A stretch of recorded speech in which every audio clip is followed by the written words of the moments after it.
2학기를 시작하겠습니다. 2학기가 아니라 1학기죠. 뭐 2주 늦었지만 시작하도록 하고요. 수민 형제 오늘 찬양 인도하는 거 보니까 우리 교회 앞으로 한 3년 더 있을 것 같은 느낌이 드는데 참 사람이 이런 자세를 가져야 된다고 생각을 해요. 끝까지 갈 때까지 자기 자리에서 최선을 다하는 모습. 이게 정말 좋은 크리스찬의 모습이 아닌가 생각을 합니다. 그래서 좀 가서도 잘 할 거라고 생각하고 가서 한 달 만에 다시 돌아온다 하더라도 저희 받아주겠습니다. 뭐 거기 적응 못할 수도 있잖아요. 갔는데 적응 못하면 뭐 다시 받아줄 생각도 있으니까 언제든 저희가 환송해주고 언제든지 다시 받아줄 수 있다. 그러니까 걱정하지 말고 괜히 창피해하지 말고 돌아올 수 있다. 그래서 이러면 됩니다.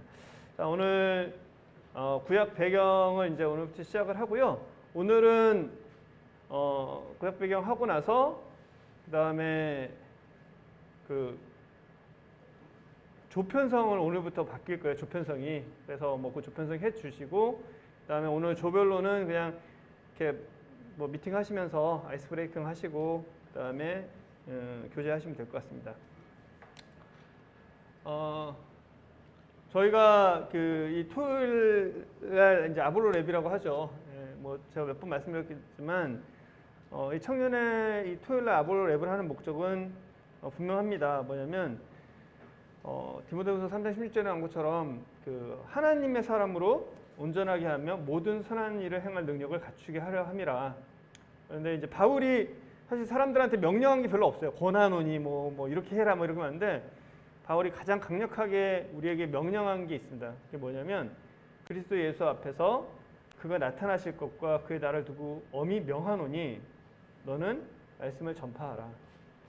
그러니까 정말로 여기 계신 분들에게 바울이 똑같이 하고 싶은 말은 아마 이걸 거예요. 말씀을 전파해라.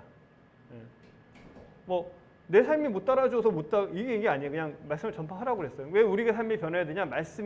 우리가 전파하는 말씀이 능력을 얻기 위해서 우리가 우리의 삶이 말씀과 같아져야 되는 거예요. 그러니까 우리가 진짜 궁극적으로 우리가 이 땅을 살아가면서 해야 될 일이 뭐냐? 말씀을 전파하는 거예요. 근데 그 말씀을 전파하기 위해서는 우리가 온전히 배워야겠죠. 그래서 우리가 이 토요일 날 모여서 이렇게 공부를 하는 이유는 사실은 여러분들에게 저는 성격이 좀 강한 스타일이 아니에요. 그래서 이걸 뭐 이걸 꼭 해야만 해. 뭐 이걸 꼭 따라 이렇게 제가 말하는 스타일은 아니라서 제가 여러분들 강하게 얘기하는 건 않지만 어쨌든 하나님께서 우리에게 하시는 말씀 뭐냐면 말씀을 전파하라. 근데 그러기 위해서는 잘 배워야 되는 거예요. 여러분들에게 있어서 꼭 제가 기억했으면 하는 것은 뭐냐면 나는 말씀을 전파해야 되는 사람이구나. 그리고 말씀에 합당하게 살아가야 되는 사람이구나. 그리고 하나님이 나를 부르신 이유도 모든 선한 일을 행할 능력을 갖게 하기 위함이구나. 그래서 내가 이 청년의 시기에 하나님의 말씀을 제대로 배우고 제대로 증거하는 사람이 되어야겠다. 그리고 나만 하는 것이 아니라 내가 누군가에게 잘 전달해 줘야겠다. 여러분들 지내오면서 많은 선생님들을 만났을 거예요. 그렇죠? 근데 그분들 중에 다 좋으신 분들이지만 그러나 정말 나에게 영향력을 주신 분들이 계시잖아요. 그죠? 영향력은 두 가지로 줄 수 있어요. 뭐냐? 정말 잘 가르치는 거. 그리고 그 가르침에 합당한 삶을 사시는 거. 그러니까 둘 중에 하나만 있어도 우리한테 갈망을 주죠. 그렇죠? 잘 못 가르치신다고 하더라도 그 삶이 우리에게 너무 훌륭해서 영향을 주시는 분이 있고 또 어떤 경우는 뭐 삶이 좀 별론데 그 말씀하시는 거는 정말 우리한테 도움이 되는 것들이 있죠. 근데 교회 안에서는 사실 이 두 가지 같이 가는 게 제일 좋죠. 세상에서는 잘 가르치기만 해도 괜찮아요.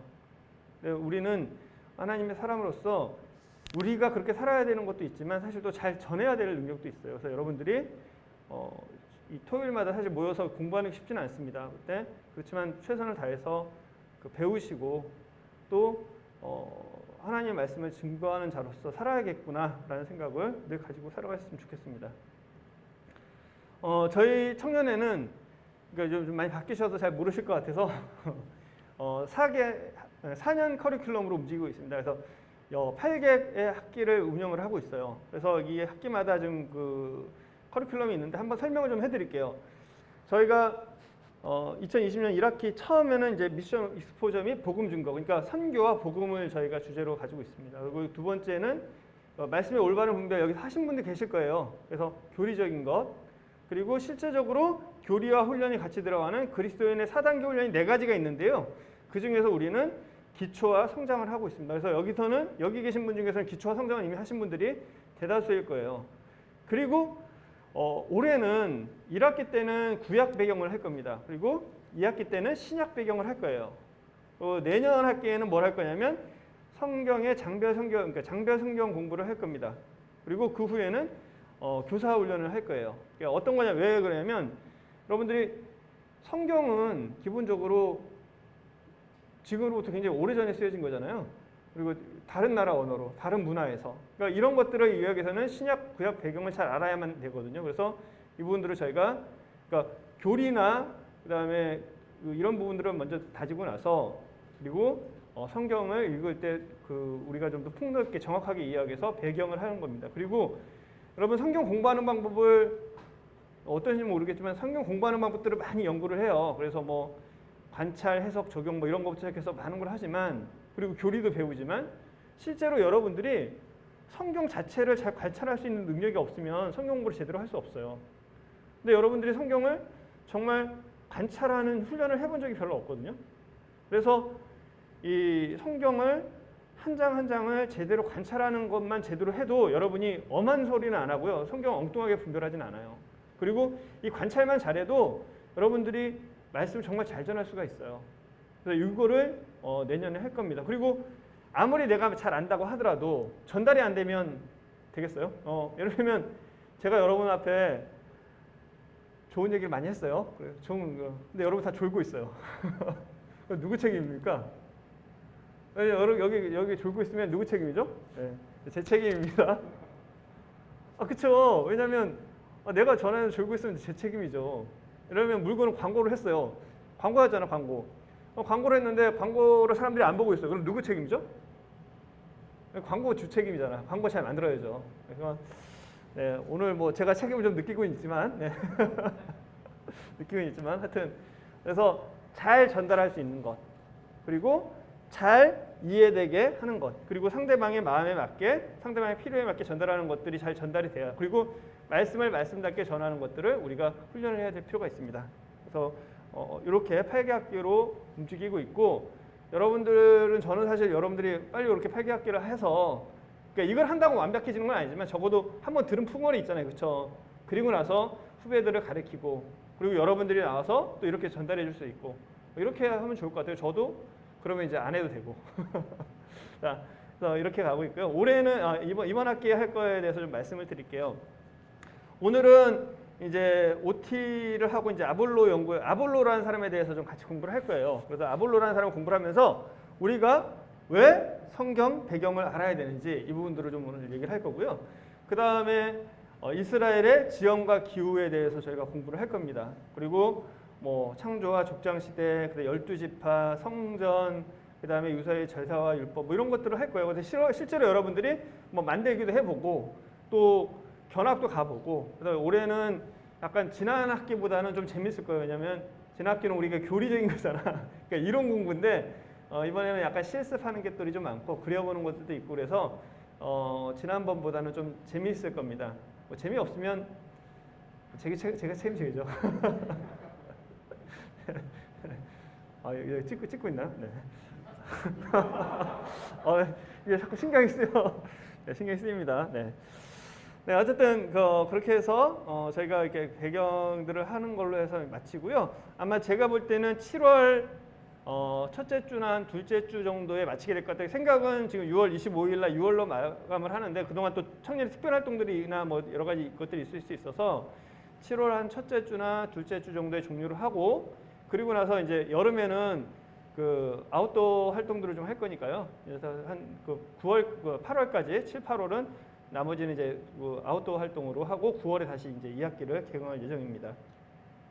내용은 같습니다. 여러분 지난번까지는 저희가 3번 결석하면 출석으로 인정을 해줬는데 이번에는 2번까지 왜냐하면 생각해보니까 온라인으로 다 보고 다 하니까 3번까지 굳이 왜냐하면 이 강의가 많지 않잖아요. 그러니까 2번까지 빠지면 드릴 거예요. 저희 아까 유민형제 다 보여드렸는데 지금 다 리스트가 되고 있어요. 그래서 수료증 받은 거 여러분이 받고 가는 것만 아니라 다 기록이 되고 있어서 이제 그 사람들을 아까 뭔가 할 때 추천도 하고 뭐 이렇게 그리고 기본적으로 이게 성실하다는 거잖아요, 그렇죠?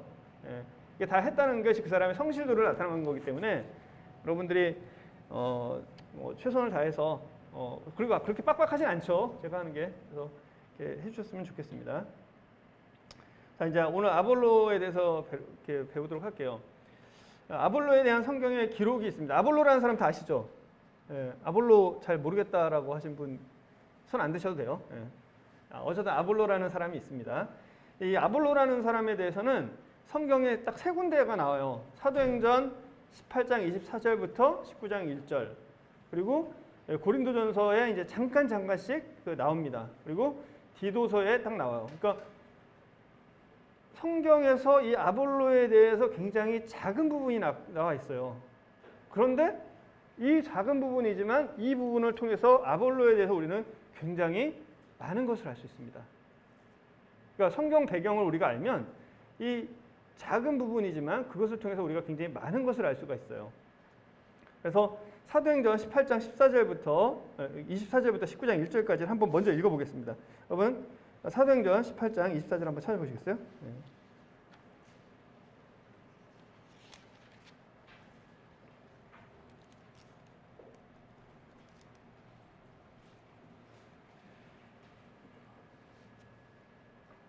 자, 제가 먼저 읽겠습니다. 다 찾으셨죠? 다 찾았으면 제가 읽을게요. 알렉산드리아에서 난 아볼로라 하는 유대인이 에베소에 이르니 이 사람은 언변이 좋고 성경에 능통한 자라.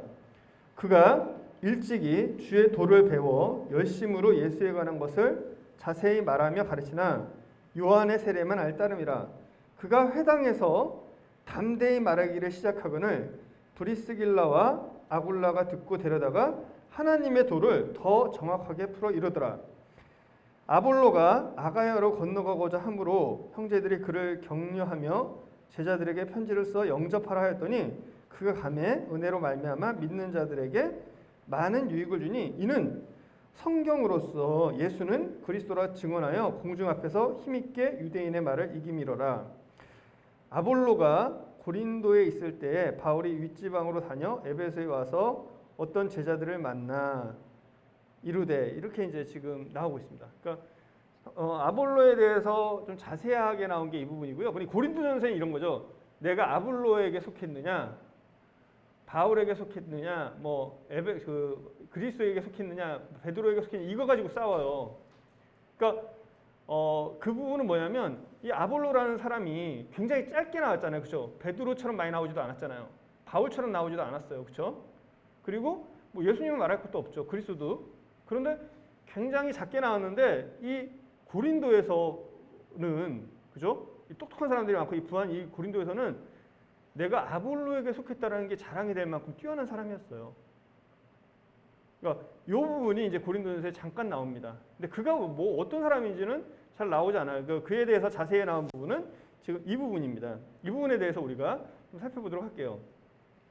이 기록으로, 그러니까 이 짧은 기록으로 우리가 아볼로에 대해서 뭘 알 수 있을까요? 네. 자, 여기 한번 얘기할까요? 이 기록으로 나는 아볼로에 대해서 뭘 알 수 있을까? 자, 제가 여기 앞에 가서 막 질문 한번 이거 들고 질문 한번 해볼까요? 자, 그래서 내가 뭘 할 수 있을까? 자, 제가 직접 한번 가서 한번 질문해 보겠습니다. 여기 가니까 굉장히 당황스럽죠. 자, 뭘 할 수 있을까요? 아볼로에 예. 말씀을 전하는 사람. 말씀을 전하는 사람이었다. 예. 그리고 또 누구한테 한번 물어볼까요? 뭘 할 수 있을까요? 네. 당황스럽죠. 네. 예. 그냥 이제 한번 나왔어요. 이렇게 분위기 좀 환기도 시키고, 좀 줄고, 좀 갑자기 여기 좀 더운 것 같아서, 자, 줄어도 된다고 해놓고 또 막 졸지 못하게 이렇게. 자, 자, 오늘 이 부분에 대해서 한번 저희가 좀 볼게요. 예.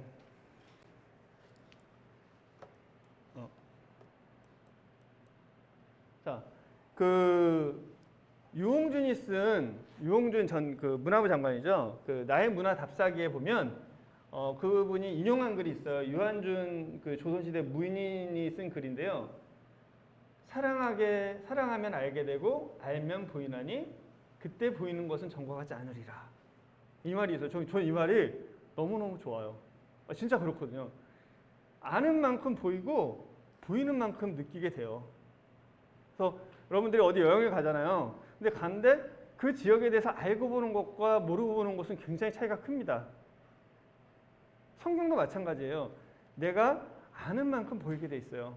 그래서 여러분들이 배경이나 이런 것들도 많이 알아두시면 좋습니다. 자, 첫 번째, 알렉산드리에서 난 아볼로라 하는 유대인이 에베소에 이르니 이렇게 됐어요.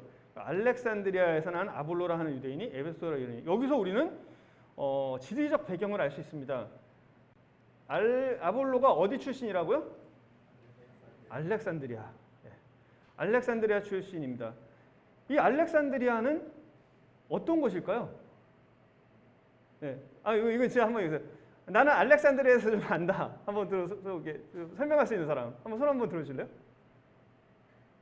진짜 모르시나 혹시 알렉산드리아에서 내가 좀 안다. 들어는 봤다. 자, 들어는 봤다. 네. 네. 그럼 태리 형 이제 알렉산드리아에서 한번. 알렉산드리아가 어떤 곳일까요? 네. 네, 헬라 제국의 수도다. 네. 또, 자, 그러니까 알렉산드리아에서 태어난 아볼로라 하는 유대인이 에베소라는 곳에 이르렀어요. 그렇죠? 여러분 에베소는 많이 들어봤을 거예요. 그죠? 터키에 있는 소아시아에 있는 에베소. 그러니까 여기를 지금 보려면 알렉산드리아를 알아야 되고 에베소도 알아야 됩니다. 그리고 이 사람이 나중에 고린도로 가거든요. 고린도 가서 고린도 교회를 사역하잖아요. 그러니까 고린도도 여러분이 알아야 되고요. 그 다음에 이 사람이 크레타 섬, 그러니까 그레데라고 하죠. 성경에는 그레데에 디도가 이제 있는데 바울이 이 사람을 디도로도 보내려고 그래요. 그래서 여러분들 크레타 섬도 알아야 돼요. 그레데. 여러분 크레타 섬은 들어보셨죠? 크레타 섬. 예. 크레타 섬이 또 뭐냐면 갑돌이라고도 해요. 갑돌. 예. 성경은 갑돌이라고 하는데 그 블레셋 사람들이 원래 거기서부터 나왔다고 해요. 블레셋 사람들이. 예. 그리고 그다음에 이 사람이 그 알렉산드리아에 살고 있다는 것은 이 사람은 디아스포라 유대인이라는 거예요. 디아스포라라는 말 처음 들어보신 분도 계실 거예요. 디아스포라가 뭔지 난 처음 들어봤다. 괜찮아요. 처음 들어봤다. 한번 손 들어보세요. 예. 그러니까 디아스포라라는 거는 유대인들이 그 유대 지방을 떠나서 산 그러니까 한마디로 재미교포 같은 흩어져 사는 유대인들을 그 디아스포라 유대인이라고 그래요. 그러니까 이 디아스포라에 대해서도 여러분이 알아셔야 되고 로마 시민권이나 뭐 이런 거 도로나 이런 것들을 다 알아야 되는 부분들이 있는 거예요. 자, 그럼 한 번 더 설명을 좀 드려볼게요. 자, 제가 여러분들이 물론 고등학교 과정까지 다 마치셨겠어 세계 지리에 대해서 아시겠지만 그러나 혹시나 해서 이렇게 제가 혹시나 해서 제가 설명을 드립니다. 자, 우리는 성경에서 나오는 것은 여기가 이 핵심 지역이에요, 그렇죠? 이스라엘이 어디 있을까요? 예, 여기 있습니다, 이스라엘. 아시나요? 예, 예. 안다고 하시고 모르시면 이제 배우시면 돼요. 예. 이스라엘이 여기 있어요. 그리고 이집트는 여기 있습니다, 여기, 그렇죠? 예, 여기가 시나이 반도라는 곳입니다. 자, 뭐 이렇게 했어. 그러니까 성경의 역사는 거의 요 창에서 이루어진다. 그렇죠? 요 창에서 여기가 이제 핵심 지역이다라는 거예요. 나중에 3차 전쟁에 가면 여기 군합발 나온 데 있죠, 여기. 여기 어디라고요? 예, 이탈리아입니다, 이탈리아. 예. 어떤 분들은 이탈리아 여행 갔다 오고도 이탈리아가 어딘지 모르는 사람들이 많아요. 정말로. 예. 여행 갔다 왔는데 이탈리아가 어딘지 몰라요. 가긴 갔는데. 예. 여기입니다. 여기가 우리나라랑 좀 빛이 이렇게 비슷하게 좀 튀어나와 있는 곳이죠. 예. 자, 이곳이 이제 그것입니다. 좀 자세히 볼게요. 자세히. 자, 아까 이제 그 네모난 창을 좀 확대한 거예요. 자, 우리가 주의 깊게 봐야 될 곳이 여기 그리스죠, 그리스, 그렇죠? 여기가 이스라엘입니다. 이스라엘이고 그리고 크레타 섬이 여기에요. 크레타 섬이 여기입니다. 그리고 그리스가 여기에요. 그리고 이 아가야 지방이라는 데가 또 그리스예요. 여기가 다 그리스입니다. 여기 뭐 펠레포네스, 여기 뭐 올림포스 신화 한 이쯤에 있겠죠. 그리고 마케도니아라는 곳이 있습니다. 이탈리아가 이렇게 있고요. 자, 여기 알렉산드리아는 어디 있을까요? 알렉산드리아는 어디 있을까? 예. 나 맞출 수 있다. 내 맞힌 사람 내가 오늘 커피 한 잔 더 사줄게요. 예. 알렉산드리아가 어디 있을까요? 자, 우리 유미 형제 빼고 유미 형제는 알 것 같으니까. 예. 자, 더 가슴에 더 찔릴 수도 있지만, 예. 그러니까 알렉산드리아가 어디냐면 알렉산드리아는 여기가 이집트예요. 여기가 이집트 나일 그 삼각주라고 해서 되게 평화로운 지역이고, 요 근처에 이제 요 근처에 알렉산드리아라는 도시가 있어요. 알렉산드리아라는 도시가 여기 있습니다. 근데 이 알렉산드리아라는 도시는 죄송합니다. 네. 네.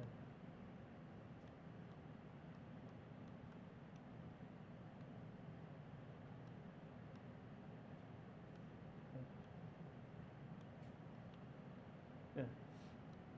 자, 화장이 빠져 있네. 그냥 제가 다 설명 다 해드릴게요. 네, 제가 다 설명 안 보고도 다 해드려야죠. 자, 알렉산드리아라는 도시는요. 사실 이 당시에 여러 군데 있었어요. 알렉산드리아. 그러니까 알렉산더 대왕이 여러분 다 아시죠? 알렉산더 대왕이 BC 한 300년 그쯤에 이제 전 세계를 점령을 합니다. 예, 점령을 해요. 자, 그래서 알렉산더 대왕이 이 마케도니아에서 이렇게 페르시아를 무찌르고 이렇게 진군을 해서 페르시아랑 싸워요. 그리고 페르시아랑 싸우러 이쪽이 다 페르시아였어요. 그러니까 이 당시에는 여러분 뭐 300이라는 영화도 보시고 그랬을 거 아니에요. 그렇죠? 이 페르시아의 다리우스 왕이 사실은 이 당시에 이 그리스는 되게 가난하고 약한 나라였어요. 선진국이 아니었어요. 어디가 선진국이었냐? 이 페르시아 제국이 선진국이었고 여기 두로와 시돈 쪽이 굉장히 앞선 곳이었습니다. 그래서 이 페르시아가 이 그리스를 먹으려고 했었어요. 그렇죠? 그런데 이 마케도니아의 알렉산더 대왕이 이 그리스 지방을 통일하고 페르시아랑 맞짱을 뜨기로 해요. 그래서 맞짱을 뜨기로 해서 오니까 여기 굉장히 무시했죠. 그런데 어쨌든 전쟁을 해서 이겼습니다. 이기고 엄청나게 잽도 안 되는 그 페르시아를 이기고 어떻게 전진했냐면 이쪽으로 계속 쳐들어간 것이 아니라 일단 이쪽으로 들어와서 요 밑으로 내려가요. 요 밑으로. 이 밑으로 슈르르르 내려가서 이스라엘도 점령하고 쭉 가서 이집트를 점령을 합니다. 이집트를 점령을 해요. 그래서 어쨌든 점령하고 다 점령하고 다시 이제 페르시아를 점령을 하게 되는데 이 알렉산더 대왕이 33세인가 죽었잖아요. 그렇죠? 33세 죽었나요? 하나에 죽었나요? 하여튼 뭐 잘 모르겠어요. 거의 비슷하게 죽었어요. 굉장히 짧은 시간에 다 20대 때 다 세계를 점령했죠. 그러니까 유민 형제 나이에 이미 그렇죠. 점령한 거죠. 제가 황제라고 불러야 됐을 텐데. 자, 여러분이니까 진짜 어린 나이가 아니라는 거예요. 그 나이에 이 사람은 이거 다 세계를 정복했으니까. 그런데 그 사람이 죽고 나서 이 나라가 4개로 갈라져요. 4개로. 그죠? 예, 하여튼 4개로 갈라집니다. 그냥 그렇게 들으세요. 4개로 갈라지는데 뭐 요쪽과 요쪽 이쪽 지방과 이쪽 지방의 2개의 나라가 생겼는데 이쪽 지방도 알렉산더 왕의 장군 중에 한 명이 여기에 이제 지배자가 됩니다. 여기에 지배자가 돼요. 이곳의 지배자, 이집트의 지배자가 돼요. 자, 그러면 클레오파트라는 어느 나라 사람? 클레오파트라는 원래 그리스 사람이에요. 무슨 얘기인지 아시겠어요? 클레오파트라는 원래 이집트 사람이 아닙니다. 왜? 이 당시에 지배자는 다 누구라고요? 그리스 사람이잖아요. 왜냐하면 알렉산더 제왕의 부하들이 각 나라를 다 통치를 한 거예요. 그래서 이집트도 일반 백성은 이집트 사람이겠죠. 그런데 지배층은 누구예요? 그리스 사람들이었던 거예요. 그러니까 이 당시에 언어를 다 이 공용어가 뭐였다고요? 그리스어가 된 거예요. 헬라어. 우리는 헬라어라고 하지만 그리스어죠. 그러니까 그리스어가 공용어가 된 거죠. 그러니까 어느 나라 사람들이든 다 모이면 서로가 다 대화가 됐던 거예요. 그렇죠? 그런데 알렉산더 대왕이 여기다가 뭘 세우냐면 도시를 알렉산드리아라는 도시를 세웁니다. 알렉산드리아라는 도시를 세워요. 근데 이 알렉산드리아라는 도시가 굉장히 발전합니다. 왜? 무역의 중심지기도 했어요. 그렇죠? 무역의 여기 항구 도시니까 무역의 중심지예요. 그리고 이곳에는 뭐가 유명한지 아세요? 두 가지가 유명합니다. 알렉산드리아에서 가장 유명한 거예요. 이거는 세계사 공부는 다 알아요. 세계 7대 불가사리에도 나와요. 뭐죠? 알렉산드리아의 등대. 엄청나게 큰 규모의 등대가 있었어요. 그거 하나랑 도서관. 이 당시에 이 알렉산드리아에 몇십만 권의 장서가 있는 도서관이 있었습니다. 그러니까 즉 그 말은 뭐냐면 세계에서 가장 뛰어난 그 지식의 창고가 어디 있었냐면 이 당시에는 알렉산드리아 그리고 그리스 그다음에 로마가 있는데 그 중에서도 제일 뛰어난 곳이 어디 있다? 알렉산드리아가 제일 학문이 발달한 곳이었어요. 여러분 그 얘기는 잘 모르셨죠? 알렉산드리아가 학문이 제일 발달한 곳이었습니다. 자, 이 곳에서 태어난 게 누구라고요? 아볼로예요. 그러면 아볼로는 기본적으로 헬라어를 했겠죠, 그렇죠? 헬라어를 했고 그리고 이 사람은 기본적으로 똑똑한 사람이었고 그리고 이 사람은 어떤 사람이었을까요? 유대인인데 어떤 유대인? 이 사람 이름이 뭐예요? 아볼로잖아요. 아볼로가 영어로 뭐죠? 아폴로죠. 아폴로는 여러분 아세요? 모르세요?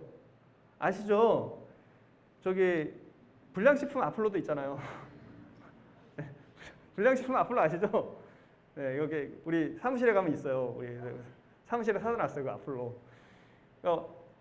아폴로 신이 있죠. 그러니까 이 사람은 유대인인데도 어떤 이 아폴로 신의 이름을 가지고 있었어요. 그러니까 이 사람은 아마 그 로마 시민권을 갖고 있는 사람이었을 수도 있어요. 자 그리고 이 사람은 집안이 어땠을까요? 예, 부유했겠죠, 그렇죠? 뭐 그런 것들 이제 그거는 조금 이따 더 얘기를 하고요. 자 그리고 근데 이집트 이곳에 유대인들이 얼마나큼 살아 있을까요? 정말로 많이 살았어요. 정말로. 왜 많이 살았는지 아세요? 유대인들이 왜 이곳에 많이 살았냐면 여러분 예레미야서 보면 이스라엘이 멸망할 때 이스라엘이 멸망했잖아요. 멸망할 때 어디로 도망갔죠? 그렇게 가지 말라는 거를 데리고 다 이집트로 도망가잖아요.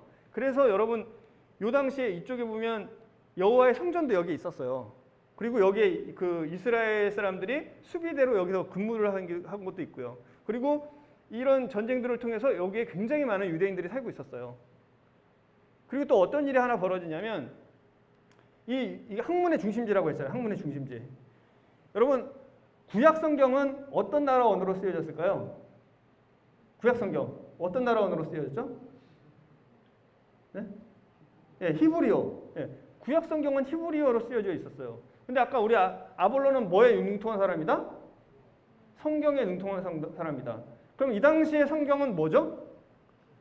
예, 구약이죠. 이 당시에 성경에 능통하다라고 했을 때 신약에 능통한 건 아닐 거 아니에요. 구약에 능통한 거죠. 구약은 뭘로 쓰였다? 히브리어로 쓰여졌죠. 히브리어를 또 잘 알 거예요. 근데 이 알렉산드리아가 중요한 거는 뭐냐면 여러분 70인역이라는 거 혹시 들어보셨어요? 성경의 70인역. 네, 들어본 적 있다. 손들어. 이게 더 이상 질문 안 할게. 들어본 적 있다. 예, 들어본 적 있으시죠? 70인역. 예. 70인역이라는 게 있어요. 이 70인역이 뭐냐면 자, 이 당시에 그러니까 예수님 당시에 되게 어려운 문제가 하나 있었어요. 뭐 어떤 문제가 어려운 문제가 있었냐면 이스라엘 사람인데 전 세계에 다 흩어져 살았잖아요. 그러니까 여러 가지 뭐 내용은 다 아실 거예요. 그렇죠? 여러 가지 뭐 이스라엘이 멸망하면서 흩어진 사람, 유다가 멸망하면서 뭐 여러 흩어진 사람.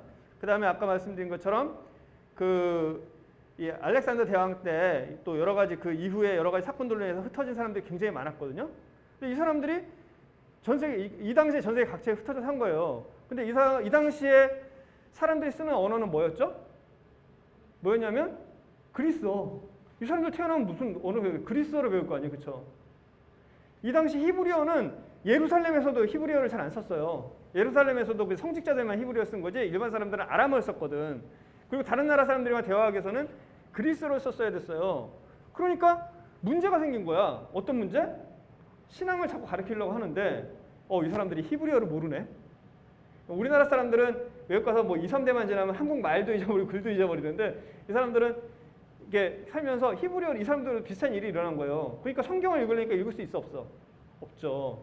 그래서 이곳에서 물론 전설에 따르면 여러 가지가 있는데 이곳에서 히브리어를 뭘로 옮기는 성경 번역이 있었을까요? 그리스어로 번역을 한 거예요. 그리스어로 번역을 한 70. 근데 이게 원래 어디서 이루어져야 되죠? 예루살렘에서 이루어져야 되잖아. 그렇죠? 근데 거기서 그런 일이 일어나지 않았고 이 학문에 발달한 사람들 그리고 이 유대인들의 환심을 사기 위해서 여기 있던 왕이 70인역이라는 그러니까 왜 70인역이냐면 정확히는 72사람이에요. 그러니까 72인의 사람들이 와서 번역을 한 거예요. 그러니까 번역을 해서 70인역 그리스어 성경들이 생기게 된 겁니다. 그러니까 여러분 아볼로라는 사람이 유대에 살지도 않았었는데 왜 성경에 능통하냐? 이유가 되겠죠. 이제 아시겠어요? 왜냐하면 이곳이 그 당시에 학문의 중심지였다. 그리고 유대인들이 굉장히 많았다. 심지어는 이곳에서 성경 70인역이 번역이 돼서 그 다음에는 사람들이 다 뭘로 읽을까요? 히브리어 성경 대신에 그 70인역 성경으로 이방 사람들은 다 읽었던 거예요. 자, 이해되시겠죠? 자, 이런 세계사들이 있습니다. 자, 그리고 하나 더 말씀드리면 두로와 시돈. 자, 이것도 되게 중요해요. 여기가 두로와 시돈이죠. 여러분 두로와 시돈 들어보셨죠? 예. 두로와 시돈을 한마디로 하면 뭐라고요? 페니키아. 그렇죠? 페니키아에는 뭐가 있다고요? 페니키아 문자가 있죠. 예. 페니키아 문자는 알파벳의 기원이 된 거예요. 자, 이 페니키아 문자가 어디에 영향을 미쳤죠? 유럽에 영향을 미쳤죠. 그리고 신들 있죠, 신. 제우스 신. 제우스 신의 고향이 어딘지 아는 사람. 이건 여러분들 어릴 때 올림푸스 가디언 다 보지 않았어요? 그렇죠? 만화책 다 기본적으로 다 엄마들이 하나씩 사주시고 본 걸로 알고 있는데 만화 영화도 나오고 그리스 이 제우스의 고향이 어디입니까? 자, 제우스의 고향. 자, 여기 제우스의 고향도 모르나? 나는 여러분이 적어도 올림푸스 가디언이니까 올림푸스일까요? 네. 어디예요? 여러분 올림푸스가 어딘지 아는 사람? 자, 제가 아까 말씀드렸죠. 괜찮아요. 부끄러워하지 않아도 돼요. 이탈리아 갔다 와도 이탈리아가 어딘지 모르는 사람이 있어. 자, 이쪽에 이제 그 올림푸스 산이 있어요. 저는 이제 이탈리아 가면서 이탈리아 갔을 때 저기가 올림푸스 산이구나 그래서 되게 감동 깊게 봤어요. 올라가 보진 못했는데 근데 거기에 그러니까 고향이 거길 것 같죠. 근데 제우스의 고향은 거기가 아니에요. 제우스의 고향은 어디냐면 크레테 섬이에요. 크레타 섬. 자, 크레타 섬에 또 뭐가 있을까요? 제가 원래 말씀하려던 거 되게 길어지는데 왜냐면 여러분 양해 좀 해주세요. 왜냐면 나는 여러분들이 기본적으로 올림푸스 가디언 그거 다 읽고 기본적으로 여기서 지리를 다 알고 있다고 생각을 해서 빨리 넘어가려다가 기왕 하는 거 오늘 어차피 2부 순서가 이렇게 아이스 브레이킹이니까 좀 길게 할게요. 오늘 이해하세요. 자, 여러분 좀 더 친절하게 설명하기 위해서. 자, 이게 제가 이거 설명드리는 이유가 있어요. 여러분 이거 이렇게 이해를 하시면 진짜 그 성경에 이거 많은 부분을 이해할 수 있습니다. 자, 제우스의 고향은 크레타입니다. 여기 그레데. 디도가 생각했던 곳, 디도서를 썼던 곳. 그리고 여기에 그레데 사람들 특징이 뭐라고요? 다 거짓말자이고 믿을 만한 사람이 아니다. 뭐 이런 곳이에요. 자, 이 크레테 섬입니다. 자, 더 한 얘기는 안 할게요. 하여튼, 근데 이 크레테 섬에 되게 유명한 게 있어요. 뭐가죠? 미로 있죠, 미로. 미노사우루스. 미노사우루스가 뭐죠? 네? 그죠. 반인 반수죠. 반은 소, 반은 위에가 소, 아래가 이제 사람인가요? 하여튼 그런 소가 있죠. 그러니까 미노스 왕의 자식이죠. 미노스 왕의 자식인데 그런 거라서 어디에 있죠? 여기에 이제 그 미로가 있었어요. 그렇죠? 자, 그럼 또 테세우스가 나와야죠. 자, 여러분 오늘 집에 가면 다시 한번 읽어보세요. 쓸데없는 얘기 아니라 제우스는 고향이 여기예요. 그렇죠? 근데 유럽 제가 말씀 중에 한 번 한 적이 있는데 유럽의 이름이 어디서부터 나왔나요? 그것도 신화 이집트 저 그리스 로마 신화에 나오잖아. 유럽의 이름이 뭐 어디서부터 나왔죠? 유럽이라는 이름이 에로파, 예, 유로파. 우리 보통 축구 유로파 그러잖아. 에로파에서 거기서부터. 근데 이 에로파가 누군지 아세요? 바로 두로와 시돈 이 페니키아의 공주였어요. 이 페니키아의 공주를 이 제우스가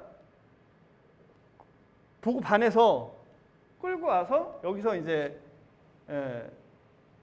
결혼을 하는데 결국은 뭐 제우스는 또 딴 데 쪽으로 바람나고 여기 왕이랑 또 결혼해서 뭐 자식을 낳고 뭐 그게 이제 미노사우 이렇게 되는 거예요. 자, 이 말이 뭘 얘기를 하냐? 여러분 이거는 쭉 한번 우리 로마 신화 한번 쫙 봐보세요. 사실은 여기 바알 있죠, 바알 신이 있죠. 여러분 다 알죠. 그러니까 여러분 이걸 아셔야 돼요. 그 당시에는 문명이 그 이쪽에서 발달을 해서 이쪽으로 간 거예요. 이 크레타로. 그리고 그 크레타가 발전한 이유는 뭐냐면 이 크레타가 그 무역하기 되게 좋잖아요. 그러니까 이 크레타가 발전을 했던 거예요. 근데 이 바알이 이쪽으로 넘어가서 제우스가 된 거예요. 그리고 아스타롯이 이쪽으로 넘어가서 뭐가 된 거라고요? 아프로디테가 된 거예요. 그러니까 신들도 이렇게 넘어가는 거예요. 신들. 그리고 뭐도 갔다? 뭐 알파벳도 가고. 그리고 그래서 사실은 여기가 그리스보다 더 어떤 곳이에요? 발전한 곳이었죠. 그래서 어떤 일이 있었냐면 테세우스 알죠? 테세우스 하면 여러분 그 배에다가 깃발 달고 뭐 네, 다 보셨을 거라고 한번 가서 보세요. 저도. 근데 여기서 이 인신공양을 그리스에서 이 크레타로 인신공양을 했던 거예요. 인신공양을. 그러니까 여기 있는 왕이 사람을 보내면 이 그 아까 반신반수한테 주니까 테세우스가 구출하려고 이러고 가잖아요. 그렇죠? 구출하려고 갔다가 그 미로를 들어가면 못 빠져나오잖아. 근데 이 크레타 왕의 딸이 테세우스를 보고 한눈에 반해서 그 방법을 알려주죠. 그래서 시를 이렇게 해서 다 처음 듣는 얘기신가요? 그러니까 어딘가에서 한번 들어봤죠. 네. 어딘가에서 한번 들어보셨을 거예요. 네. 그렇게 믿을게요. 네, 제가 이렇게 설명해 주는데. 자, 그래서 어쨌든 뭐 이제 무찌로 갔어요. 그러니까 이 말은 뭘 얘기를 하냐면 원래 여기가 그리스보다 힘이 셌어요. 근데 나중에 여기가 세져서 여기를 이제 무찌르게 된 거죠. 자, 이해되셨죠? 그러니까 여기서 여러분들 아신 거는 이 유럽의 어떤 그 이런 것들이 다 여기서부터 넘어왔구나. 여기서부터 이렇게 넘어왔다라는 걸 아시면 돼요. 아시면 되고 그리고 그리스로 올라갔다. 그래서 그 당시에 어쨌든 그리스, 그다음에 이탈리아, 그다음에 그 에베소, 뭐 그다음에 이 알렉산드리아가 굉장히 중요한 도시였어요. 그리고 나중에 기독교의 3대 도시가 있어요. 그러니까 교부들이죠. 그러니까 기독교 본부가 있는 곳이 세 군데가 있었어요. 어딘 줄 아세요? 어디냐면 첫 번째는 예루살렘, 그다음에 두 번째는 이탈리아, 그리고 알렉산드리아가 있었어요. 근데 알렉산드리아가 굉장히 영향력이 셌었어요. 그러니까 기독교의 3대 본산도 알렉산드리아에 있었어요. 그러니까 그 당시에는 이집트가 어떤 곳이었다고요? 굉장히 기독교가 발달한 곳이었던 거예요. 이해되시죠? 그러니까 왜냐하면 학문적으로 발달했기 때문에. 그래서 이런 부분들에서 그래서 이 아볼로는 이곳 출신이다. 아볼로가 여기서 태어난 아볼로가 그렇죠? 아까 우리 말씀을 보면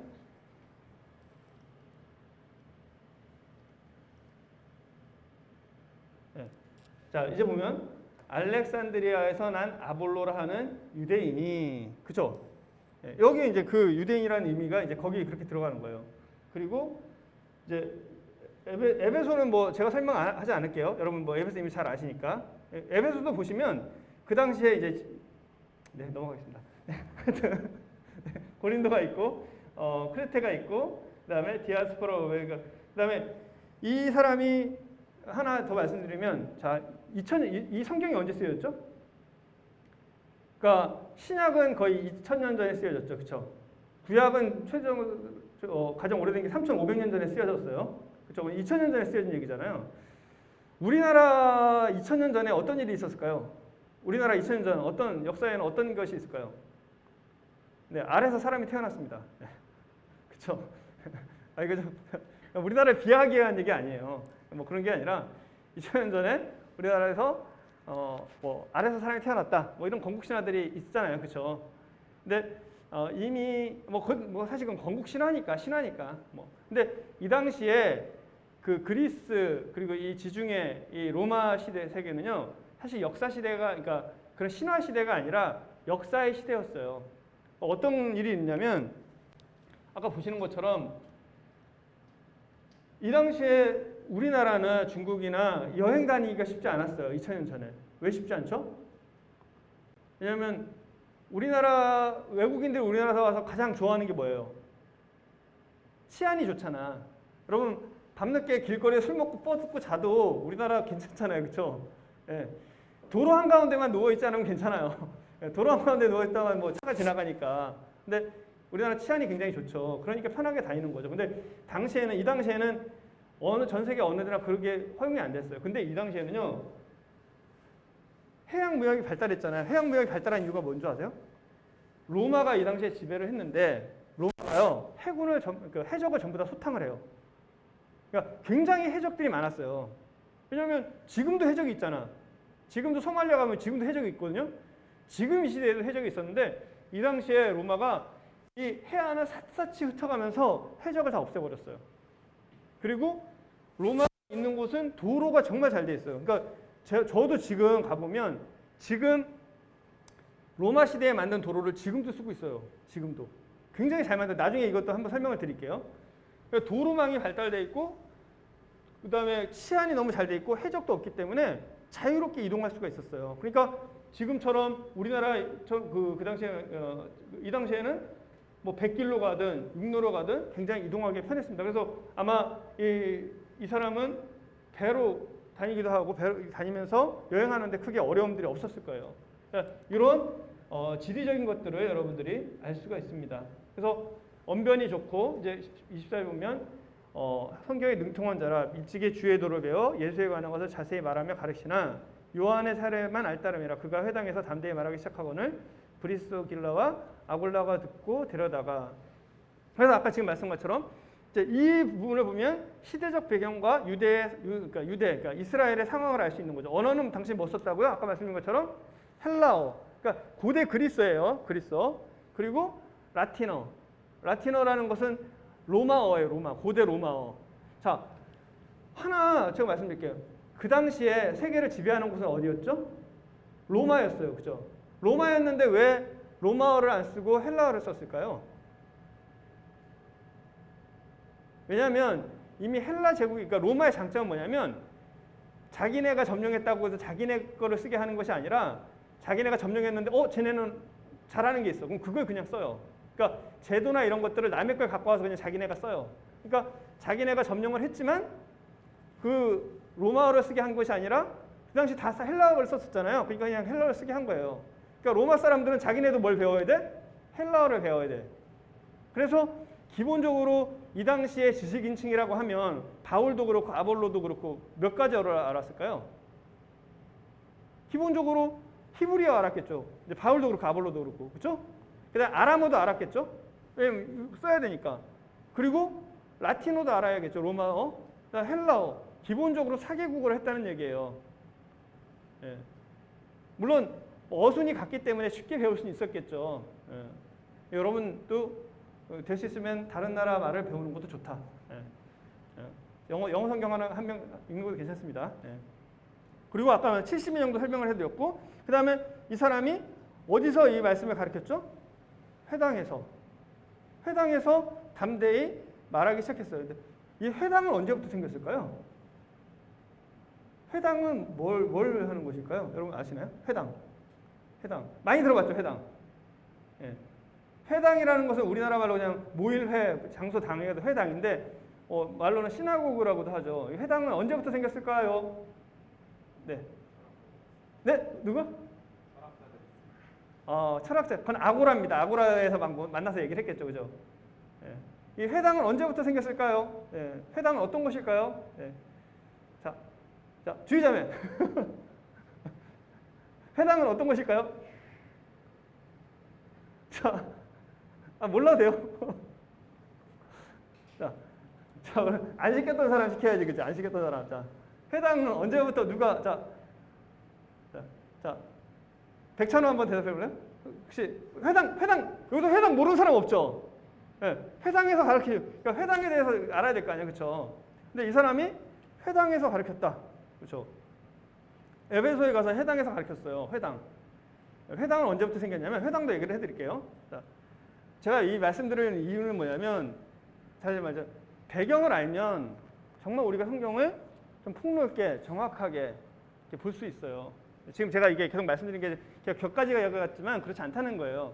회당이라는 건 언제 생겼냐면 원래 이스라엘은 어디서 가르쳤나요? 성전에서 가르치잖아요, 그렇죠? 그런데 문제가 생겼어요. 무슨 문제가 생겼냐? 이스라엘이 바벨론에 의해서 멸망을 당했어요, 그렇죠? 그리고 나서 뭐가 없어졌죠?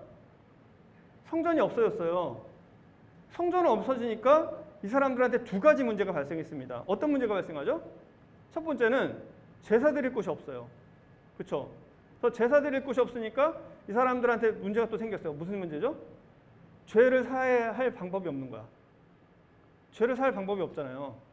그래서 이 사람들이 그때 생겨난 게 어떤 거예요? 이 사람들이 그때 속죄하는 방법, 나중에 꽤 오랜 시간이 지나서 성전이 재건됐잖아요. 근데 그 사이에 이 사람들이 속죄를 해야 될 거 아니야? 그 사람들이 그 당시에 속죄 못하면 지옥 가잖아. 그렇죠. 예, 그래요. 그렇다고 알아주세요. 자, 그런데 그러면 이 사람들이 그때 속죄를 어떻게 했냐면 그때 그래서 닭을 죽여서 뭐 뿌리고 막 이런 그 자기들이 만들어낸 의식들이 생겨났어요. 그래서 지금도 그걸 써요. 이스라엘 사람들 지금 성전 없잖아. 그러니까 그런 의식을 지금도 해요. 닭 죽여가지고 뭐 물 뿌리고 그런 속죄 의식을 하지만 그럼 그건 성경에서 말하는 속죄 의식이 아니죠. 또 하나는 뭐냐면 하나님의 율법을 가르칠 곳이 없었어요. 그래서 이 사람들이 흩어진 곳에서 이제 회당이라는 곳을 만들어서 성인 10명 이상이 생기면, 그러니까 10가정 이상이 생기면 이 사람들은 회당을 만들어서 거기서 하나님의 말씀을 가르쳤던 거예요. 그래서 이스라엘 사람들은 바울이나 이런 사람이 복음 전하기 좋았던 게 뭐냐면 가는 곳마다 이스라엘 사람들이 있었잖아요. 그렇죠? 근데 이스라엘 사람이 있는 곳에 뭐가 있다? 회당이 있는 거예요. 회당의 구조나 이런 것도 나중에 한번 보세요. 그럼 회당에 들어가면 이 사람이 하나님의 말씀을 전할 수 있는 기회가 생기는 거예요. 그래서 이스라엘 이 디아스포라가 전 세계에 있었다는 것은 뭐가 있다고요? 회당이 곳곳에 있었다는 거예요. 그리고 그곳에서 하나님의 말씀을 증거할 수 있었다는 겁니다.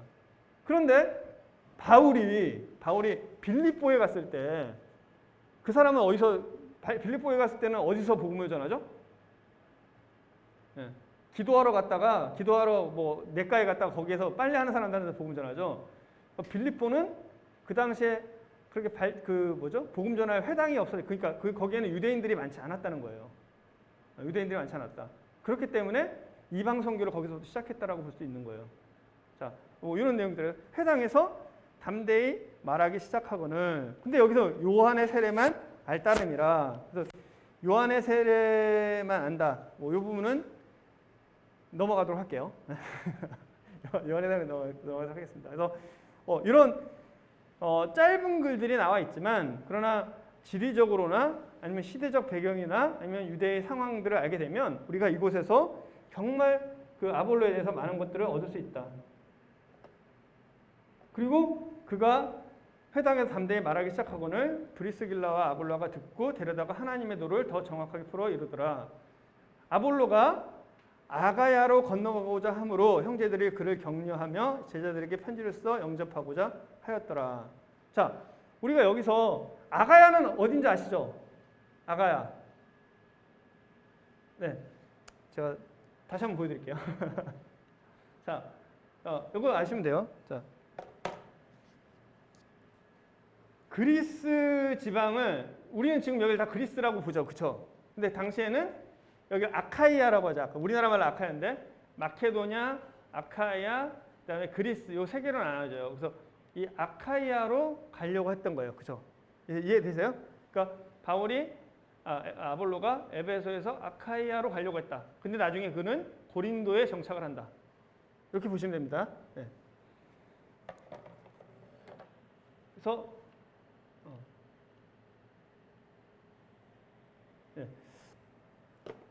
그래서 회당에서 담대히 말할 때는 영접하라. 그러니까 그리고 나서 이제 그가 회당에서 이제 그 그리스도의 도를, 그러니까 이 사람은 예수님을 알지는 못했어요. 그러니까 예수님을 만나고 구원받지는 못했어요. 근데 아마 침례 요한의 제자들을 통해서 예수님에 대해서 알고 그분이 진짜 하나님이라는 걸 알았던 것 같아. 그래서 그는 구원받지는 않았지만 뭘 했다고요? 구원받지는 않았지만 뭘 했어요? 그가 구원받지는 않았지만 그가 했던 게 뭐죠? 예. 예수에 관한 것을 자세히 말하며 가르치더라. 그러니까 여러분 구원받지 않아도 뭘 할 수 있다고요? 예수에 대해서 자세히 말하며 가르칠 수 있어요. 그리고 그걸 통해서 그 사람이 구원받을 수도 있겠죠. 그러니까 제가 늘 얘기하지만 구원받지 않았다고 해서 우리 이게 같이 교제를 하지 않거나 같이 성경을 배울 필요가, 그러니까 구원받지 않은 사람이 막 계속 복음만 들어야 되는 건 아니야. 저는 그렇게 믿어요. 왜냐면 하나님에 대해서 우리가 공부하다 보면은 구원받을 수 있는 거죠. 그리고 구원받게 되면 그 사람은 바로 하나님의 일을 할 수 있어요. 아볼로가 그랬거든. 아볼로는 구원받은 건 굉장히 늦었지만, 그렇죠? 그렇지만 그가 구원받자마자 당시에 가장 사역하기 어려운 고린도로 갔어요. 왜 고린도가 가장 사역하기 어려웠을까요? 네, 그건 뭐 간단하게 얘기하면 거기 똑똑한 사람들 많았고 타락한 도시였고, 그렇죠? 그러니까 거기 가려면 기본적으로 똑똑해야 되고 이 타락에 대해서 알아야 되고 뭐 이 여러 가지 그런 그 시대의 배경을 알면 이 사람이 거기 가서 할 만큼 진짜 유능한 사람이었고 영적으로 뛰어난 사람이었다. 근데 구원받은 지는 얼마나 됐다? 오래 안 됐다. 그러니까 하나님의 말씀을 잘 배우던 사람들은 구원받고 바로 하나님의 일을 쓸 수 있어요. 자, 그리고 그가 하나님에 대해서 정확히, 그러니까 우리가 지식으로 하나님을 알 수도 있는 부분이에요. 그러니까 구원이랑 상관없이 하나님을 잘 알 수 있어요. 그래서 하나님을 갖고 그리고 그곳에서 아가야로 가려고 했어요. 근데 왜 아가야로 가려고 했냐면 사람들이 이 사람 구원받고 나니까 진짜 복음을 전하고 싶은 생각이 더 생겼겠죠. 구원받지 않았는데도 하나님에 대해서, 예수님에 대해서 전했는데 구원받고 나니까 이 사람이 진짜 하나님의 복음을 전하고 싶었던 거야. 근데 이때 아마 제가 생각할 때 여기 나오진 않지만 아굴라와 브리스길라가 이 사람 딱 보니까 정말로 괜찮은 사람이거든. 그리고 성경에 대해 능통한 사람이거든. 그리고 구원받았거든. 그리고 자기랑 교제하면서 하나님의 뜻에 대해서 정확히 알고. 그러니까 이 사람을 아마 그리스로 보냈던 것 같아요. 이 아가야 지방으로 보냈던 것 같아요. 그러면서 뭐라고 하냐면 형제들이 그를 격려하며 제자들에게 편지를 써 영접하라 하였더니. 그래서 아볼로는 우리가 여기서 더 알 수 있어요. 아볼로가 자란 환경이 제가 볼 때 좀 부잣집이었던 것 같아. 그러지 않을까요? 여러분, 왜 부자라고 제가 생각을 할까요? 지금도 여러분 공부하려면 돈이 듭니까? 안 듭니까? 들죠. 유학 가려면 돈이 들어요? 안 들어요? 들죠. 그러니까 사실은 이 아볼로가 이렇게 공부만 할 수 있었다는 것은 이 사람이 기본적으로 어떤 집안이다? 잘 사는 집안이었던 것 같고 이 사람도 나름 열심히 살고 똑똑했던 사람인 것 같아요. 그리고 이 사람이 헬라 문화에도 잘 알았겠죠. 왜냐하면 그리스로 가려면 그리스에 대해 잘 알아야 될 거 아니야. 그러니까 이 사람은 알렉산드리아에서 태어났잖아요. 그러니까 이방 문화에 대해서 잘 알겠어요? 모르겠어요? 더 잘 알죠. 그러니까 볼 때 이 사람이 진짜 아가야에 가서 그리스에 가면 복음을 잘 전하고 교회를 잘 세울 수 있는 사람이다라는 것을 받고 갔겠죠. 그래서 그 궁중 앞에서 유대인들이 아마 이 당시에는 교회 유대인들이 또 거기서 어렵게 했나 보죠. 그러니까 이걸 보면은 유대인들의 말을 이김이라고 했으니까 그런 부분이 있었을 거예요. 그래서 성경은 예수를 그리스도라고 증인을 했었습니다. 그래서 성경 잘 알고. 그리고 아볼로가 고린도에 있을 때 바울이 입지역으로 다녀 에베소에 와서 이런 얘기들을 해요. 여러분 기본적으로 그러니까 저는 제가 저희 집에서 이제 애들이랑 뭐 몇 번 말씀을 드렸을 거예요. 애들과 저녁에 큐티를 해요. 큐티를 하게 되면 그냥 기본적으로 지도책 하나 놔요. 그러니까 입체 지도를 하나 놓고 같이 거기서 얘기를 해요. 그래서 지도로 위치 찾아가면서 우리 둘째가 그러더라고. 아빠 나 우리나라 지도보다 여기 지도가 익숙하다고. 그러니까 성경을 보게 되면 이 지도가 머릿속에 떠오르게 되는 거예요. 그렇겠죠. 여러분들 적어도 이 성경을 읽을 때 지도가 여러분 머릿속에 좀 떠오르면 좋아요. 그러니까 이 공부를 하는 이유는 여러분들이 이 공부를 마칠 때쯤 되면 여러분들이 성경을 읽을 때 지도도 머릿속에 떠오르고 그 다음에 이해도 할 수 있고 그 다음에 보시는 것처럼 그 성경을 이렇게 정확하게 알 수 있는 힘이 생깁니다. 그래서 제가 여러분들한테 이제 여러 가지 좀 드릴 텐데, 여러분 개인적으로 성경 지도 가지고 계세요? 예, 안 가지고 계시죠? 그래서 두 가지가 있습니다. 성경 공부를 좀 많이 하고 싶다. 뭐 이런 분은 홀맨 바이블 아틀라스라는 책이 있어요. 이 책을 하나, 요거는 비싸고 좀 두껍습니다. 근데 그렇지 않다라는 분은 여기 여러분들은 이걸 사세요. 쉬운 2.0 성경지도. 이건 8,000원입니다. 8,000원 얼마인가 해요. 여러분 하나씩 다 사세요. 단체로 구매하세요. 요거 그리고 요거랑 한 장짜리 성경 지도가 있어요. 그거 사서 성경책에 끼워놓고 다니시면 돼요. 그리고 그 성경 볼 때 보면 요거 그냥 꺼내서 같이 보세요. 아셨죠?